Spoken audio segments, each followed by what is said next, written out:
So I had the chance to meet with some of the kids in the program today. Where are you? Scream out. There you go. I love those kids. And so what I thought I would do, because they gave me a little bit of time to say whatever I want, is offer you a little bit of some observations for your future. I have 5 little rules that you can follow as you find your spark and bring your spark to life. The first is to go after the things that you want. Let me tell you a story. So a friend of mine and I, we went for a run in Central Park. The Roadrunners organization, on the weekends, they host races. And it's very common at the end of the race, they'll have a sponsor who will give away something, apples or bagels or something. And on this particular day, when we got to the end of the run, there were some free bagels. And they had picnic tables set up, and on one side was a group of volunteers. On the table were boxes of bagels, and on the other side was a long line of runners waiting to get their free bagel. So I said to my friend, let's get a bagel. And he looked at me and said, the line's too long. And I said, free bagel. And he said, I don't want to wait in line. And I was like, free bagel. And he says, nah, it's too long. And that's when I realized that there's 2 ways to see the world. Some people see the thing that they want, and some people see the thing that prevents them from getting the thing that they want. I could only see the bagels. He could only see the line. And so I walked up to the line. I leaned in between 2 people, put my hand in the box, and pulled out 2 bagels. And no one got mad at me. Because the rule is, you can go after whatever you want. You just cannot deny anyone else to go after whatever they want. Now, I had to sacrifice choice. I didn't get to choose which bagel I got. I got whatever I pulled out. But I didn't have to wait in line. So the point is you don't have to wait in line. You don't have to do it the way everybody else has done it. You can do it your way. You can break the rules. You just can't get in the way of somebody else getting what they want. That's rule number 1. Rule number 2. I like this one. In the 18th century, there was something that spread across Europe and eventually made its way to America called puerperal fever, also known as the Black Death of childbed. Basically what was happening is women were giving birth and they would die within 48 hours after giving birth. This Black Death of childbirth was the ravage of Europe, and it got worse and worse and worse over the course of over a century. In some hospitals, it was as high as 70% of women who gave birth who would die as a result of giving birth. But this was the Renaissance. This was the time of empirical data and science, and we had thrown away things like tradition and mysticism. These were men of science. These were doctors. And these doctors and men of science wanted to study and try and find the reason for this Black Death of childbed, and so they got to work studying, and they would study the corpses of the women who had died. And in the morning they would conduct autopsies, and then in the afternoon they would go and deliver babies and finish their rounds. And it wasn't until somewhere in the mid-1800s that Dr. Oliver Wendell Holmes, father of Supreme Court Justice Oliver Wendell Holmes, realized that all of these doctors who were conducting autopsies in the morning weren't washing their hands before they delivered babies in the afternoon. And he pointed it out and said, guys, you're the problem. And they ignored him and called him crazy for 30 years. Until finally somebody realized that if they simply washed their hands, it would go away. And that's exactly what happened.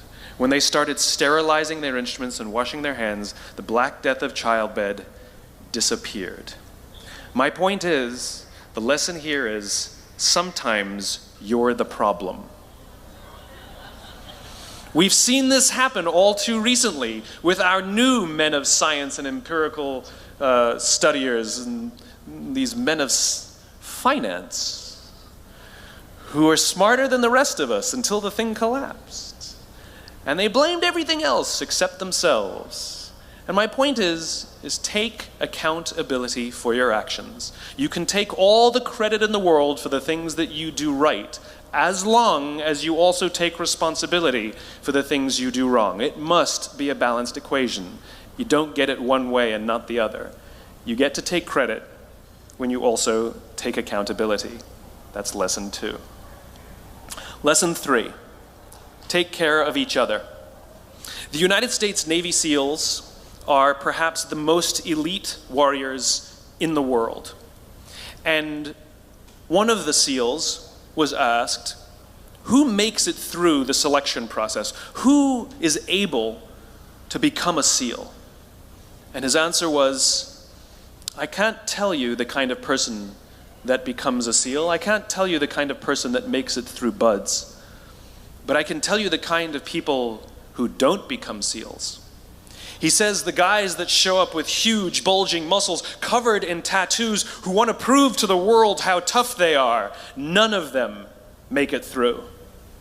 He said the preening leaders who like to delegate all their responsibility and never do anything themselves, none of them make it through. He said the star college athletes who've never really been tested to the core of their being, none of them make it through. He says some of the guys that make it through are skinny and scrawny. He said some of the guys that make it through, you will see them shivering out of fear.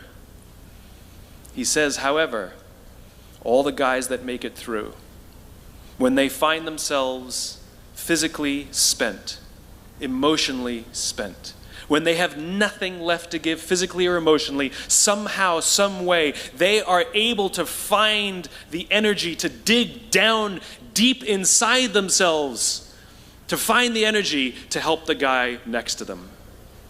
They become SEALs, he said. You want to be an elite warrior. It's not about how tough you are. It's not about how smart you are. It's not about how fast you are. If you want to be an elite warrior, you better get really, really good at helping the person to the left of you and helping the person to the right of you. Because that's how people advance in the world. The world is too dangerous and the world is too difficult for you to think that you can do these things alone. If you find your spark, I commend you. Now, who are you going to ask for help, and when are you going to accept help when it's offered? Learn that skill. Learn by practicing helping each other.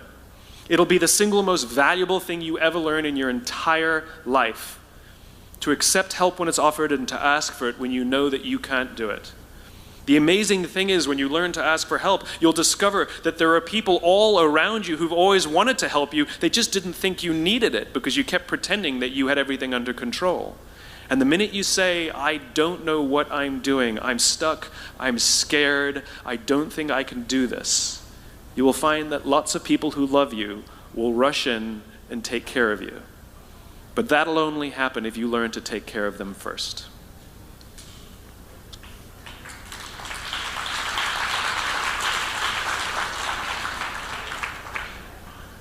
Lesson 4. Nelson Mandela is a particularly special case study in the leadership world because he is universally regarded as a great leader. You can take other personalities, and depending on the nation you go to, we have different opinions about other personalities. But Nelson Mandela, across the world, is universally regarded as a great leader. He was actually the son of a tribal chief. And he was asked one day, how did you learn to be a great leader? And he responded that he would go with his father to tribal meetings. And he remembers 2 things when his father would meet with other elders. 1, they would always sit in a circle. And 2, his father was always the last to speak. You will be told your whole life that you need to learn to listen. I would say that you need to learn to be the last to speak. I see it in boardrooms every day of the week. Even people who consider themselves good leaders, who may actually be decent leaders, will walk into a room and say, here's the problem, here's what I think, but I'm interested in your opinion, let's go around the room. It's too late. The skill to hold your opinions to yourself until everyone has spoken does two things. One, it gives everybody else the feeling that they have been heard. It gives everyone else the ability to feel that they have contributed. And two, you get the benefit of hearing what everybody else has to think before you render your opinion. The skill is really to keep your opinions to yourself. If you agree with somebody, don't nod yes. If you disagree with somebody, don't nod no. Simply sit there, take it all in, and the only thing you're allowed to do is ask questions so that you can understand what they mean and why they have the opinion that they have. You must understand from where they are speaking, why they have the opinion they have, not just what they are saying. And at the end, you will get your turn. It sounds easy, it's not. Practice being the last to speak. That's what Nelson Mandela did. Number 5. This is Monty Python. 1, 2, 5, 3. For all the other nerds in the audience. There's one. Number 5. My favorite one of all. True story. There was a former Undersecretary of Defense who was invited to give a speech at a large conference, about 1,000 people. And he was standing on the stage with his cup of coffee and a styrofoam cup, giving his prepared remarks with his PowerPoint behind him. And he took a sip of his coffee and he smiled and he looked down at the coffee. And then he went off script. And he said, last year I spoke at this exact same conference. Last year I was still the Undersecretary. And when I spoke here last year, they flew me here business class. And when I arrived at the airport, there was somebody waiting for me to take me to my hotel.